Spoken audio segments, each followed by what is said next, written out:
What is a miniature circular saw?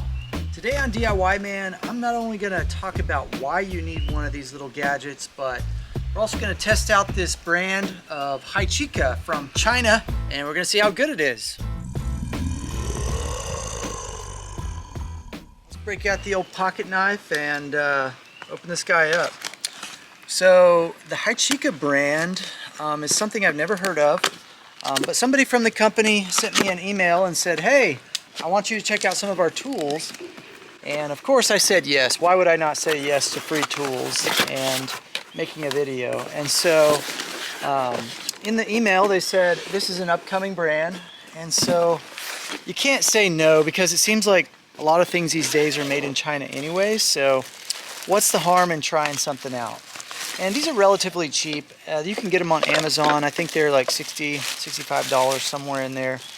And you never know, like with new products, how good the quality is going to be until you actually test them out. The colors actually look like Metabo colors, and Metabo actually replaced Hitachi not too long ago. And I've had a few Hitachi tools and I really liked them, even though I'm actually not sure where they're made. But this one right here, it seems like a pretty high quality piece of equipment.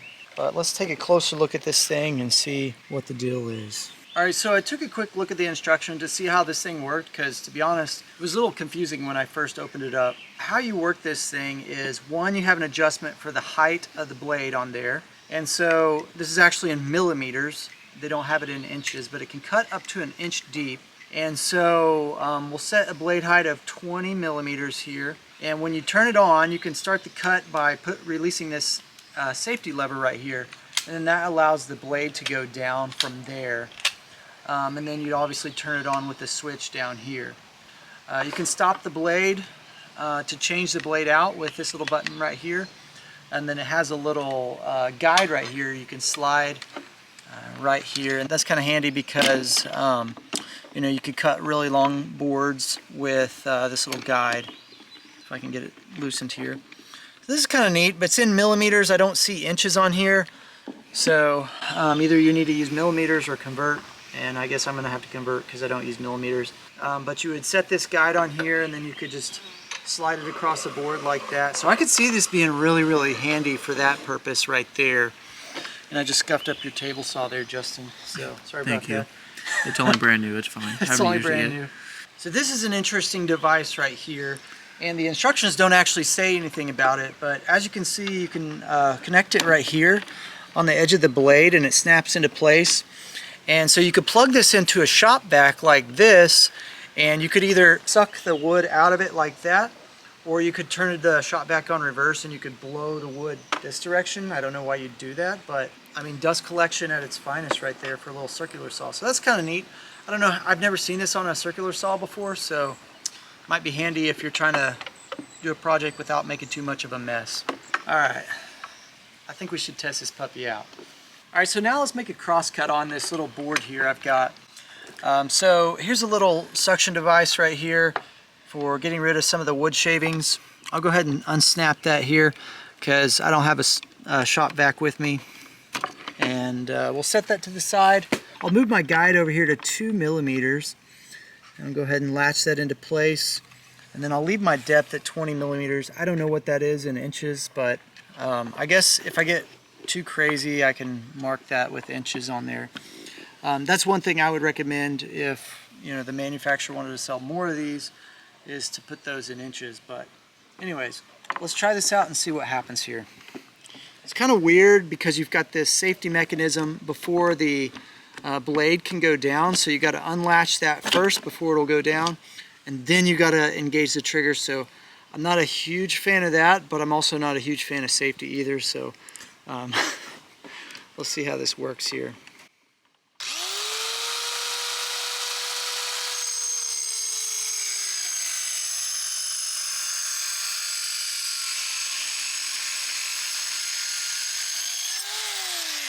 All right, so obviously I didn't have my depth set deep enough there, so 20 millimeters is about a ½ inch.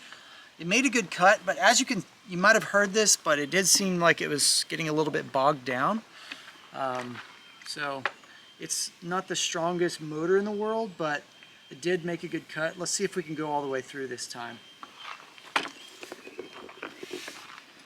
Maybe I wasn't pushing down enough. That might be.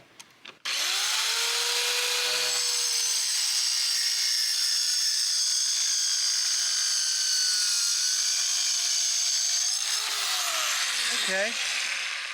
So it did a good job. The nice thing is, this is a very square cut for just having a nice little guide here. And I know that most circular saws come with these guides, but this one was pretty easy to use. So this is definitely a cheaper option if you don't have a miter saw and you want to make square cuts. There's also the option of using a square too when you make cuts with the circular saw, and that works really well. But this was a really stable way of making a square cut. So I do like that. That's pretty handy. Okay, because I'm kind of stupid, I'm just now figuring this out. So your length is actually from this line right here in the middle.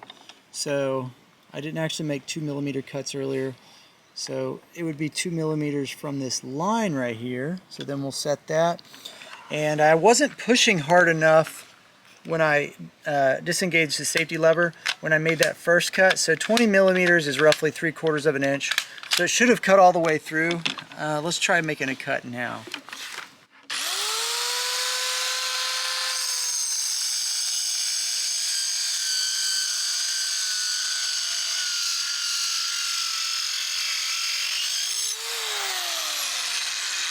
So the blade kind of tries to pop up towards the end because the guide comes off of the board. So you do get a little bit of frillies, I guess you could call them, on the end. So on crosscuts like that, it's kind of weird, but it still makes a really good cut. One thing I mentioned a second ago, but the blade seems to get bogged down quite a bit. I would say that the motor on this probably could be a little bit stronger. If you're not making a ton of cuts, this would be a good saw to use. But for crosscuts like this, I would like to have something a little bit stronger. One other thing too is that it very well could be because this hole right here where the wood shavings come out, that seemed to be getting a little bit clogged. So maybe it bogged down because of that. I'm not sure. Let's try a rip cut real quick. Disengage the safety lever.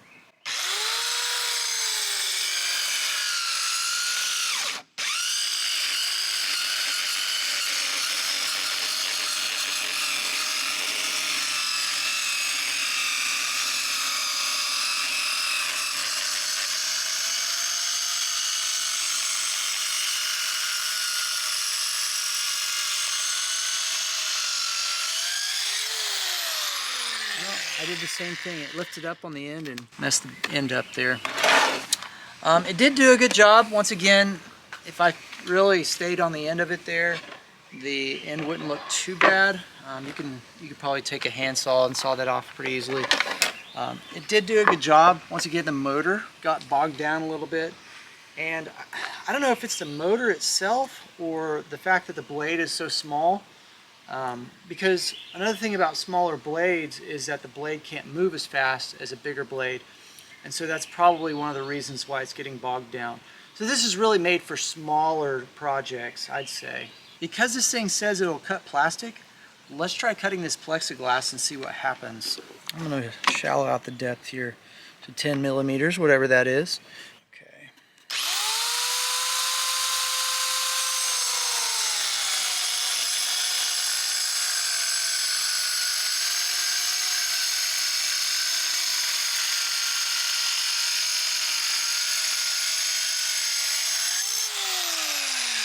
Okay, so it did cut it.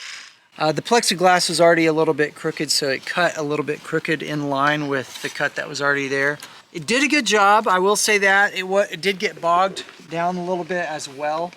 I'm cutting this, I'd say this is what, 1/4 inch plexiglass. So once again, the motor is a little bit weak, but I mean it did cut and it cut just fine. So.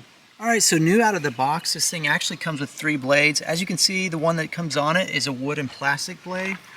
And then they have a blade for ceramic tile and softwood and soft metal. And so what the instructions say is that this particular blade can actually cut brass, copper, lead, aluminum, or galvanized mild steel. And if you cut metal with this, you have to cut for 2 minutes and then you have to let it rest for 3 minutes. So it can cut it, but you also have to pay attention to whether it gets hot or not. Alright, so I'll hold the little button here. We'll see how easy this blade is to change out.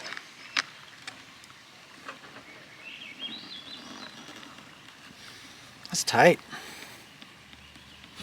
Is it backwards? Oh, it's backwards. That makes sense, I guess. Reverse threads. So don't lose that. You'll never find another one to replace it. Now, how do you get this out here? Okay. Alright, so let's put the metal blade on here and see what happens with the metal blade. And this one actually says soft wood and soft metal, so maybe we'll try a cross cut with this blade as well on the pine, see what happens. Shaking like Michael J. Fox here. Alright, let's try a cross cut on the wood first.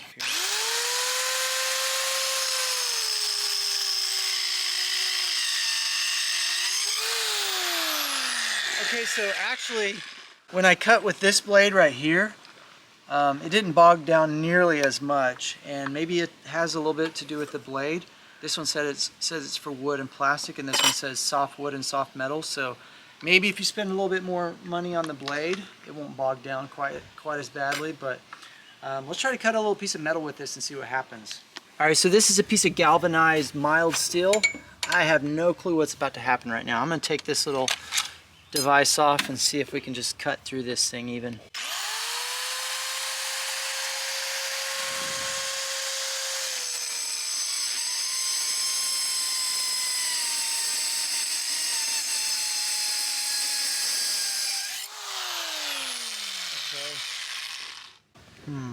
Yeah, that's pretty neat. Maybe I didn't have it set deep enough the first time I had it set at 5 millimeters, but we'll try again here.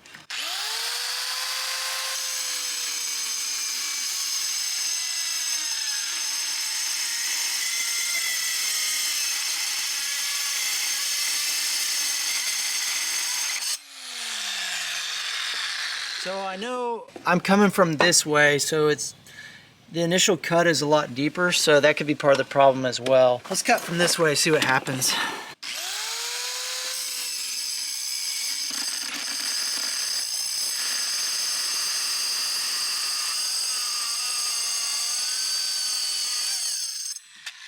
Okay, that wasn't too bad. I mean, I wasn't holding it very square because I didn't have my little guide on there, but it did cut it, and I don't know how good that blade is now that I've done that, but it did cut it, and if I was cutting like a piece of sheet metal, that'd probably be good. All right, now that I put that blade through the ringer, let's try one more cut on the actual wood and see if I destroyed that blade from using it on.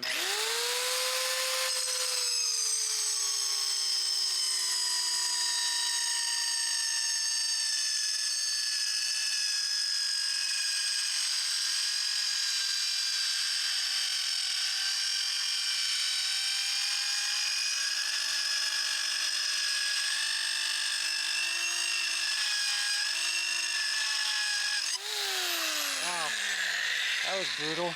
It definitely cut way worse now that I cut through that steel right there. So I wouldn't recommend using this blade on mild steel. I don't know about the tile saw blade, but I would mainly just use this for wood. And it's probably not the best blade in the world, so you could probably get a lot better blades for it. I know Diablo makes some good blades. Alright, so I feel like this review would be incomplete if I didn't try out this little sucker tube here. Because I think that's probably one of the coolest features about this thing. If you're trying not to make a mess, I could see how this could be really, really handy.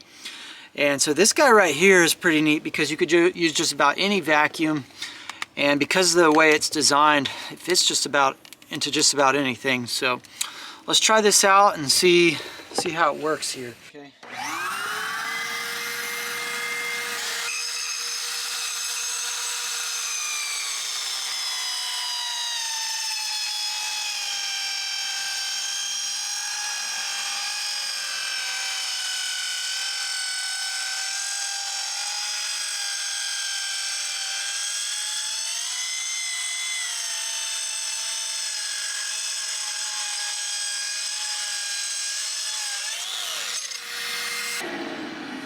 I'm gonna say, if you're trying not to make a mess, this is a super handy tool. That sucked up almost all the sawdust when I was working there. So I could see if you're working in the house and doing really small projects, this could be really nice to have, especially if you don't have like a big dust collection system. So I'm gonna give it a little bit of a thumbs up there. That's pretty awesome. I kind of wish I had this feature on a lot of my stuff. So that's an awesome feature right there. All right, so I want to leave you with a couple things to think about if you're going to be looking at a mini circular saw. There aren't a ton of these out there, and this could be a really handy tool if you're just trying to do some small projects. But the power itself is a little bit lacking. And so a standard circular saw is roughly 1 horsepower. And this particular saw is 4 amps, which is about 1/4 of a horsepower. So you're getting about 1/4 of the power, and the blade is smaller as well, so that the blade isn't moving as quickly. Actually, this one turns at 4,500 RPM, and I think my DeWalt turns at about 5,200 RPM. So not only is it weaker, but it's also a little bit slower. So you need to be making smaller cuts with this. Now I could see this tile saw being really, really handy. Tile saws don't really have to move very fast, but as far as wood cutting is concerned, if you're making any big cuts whatsoever, you definitely want to get a little bit bigger saw. As far as the blade guard is concerned, everything seems to be made really well, but this can be kind of frustrating if you're trying to make cuts and the end pops up on you as you are coming near the end of your cross cut. But you know, if you're paying attention to it, you can overcome those obstacles. As far as the Hychika brand itself is concerned, it seems like a really well-made tool. I probably wouldn't mind testing out any more of their tools. They seem to be pretty well made. And you know, I've had off brands in the past, and to be honest, they last almost as long as the DeWalt and stuff. But what you get typically with these cheaper brands is a little bit less power. A lot of the blades that come with them usually don't last as long. And a lot of the guards and other pieces seem to be not as good either. I will say this is kind of a neat device if you're trying not to make a mess in a house and you're trying to do like a small project. This might actually be the perfect tool for that, because you could hook this up, suck the sawdust out while you're cutting, and that could be really handy. Thank you guys for watching. I hope you enjoyed it, and I'll see you in the next one.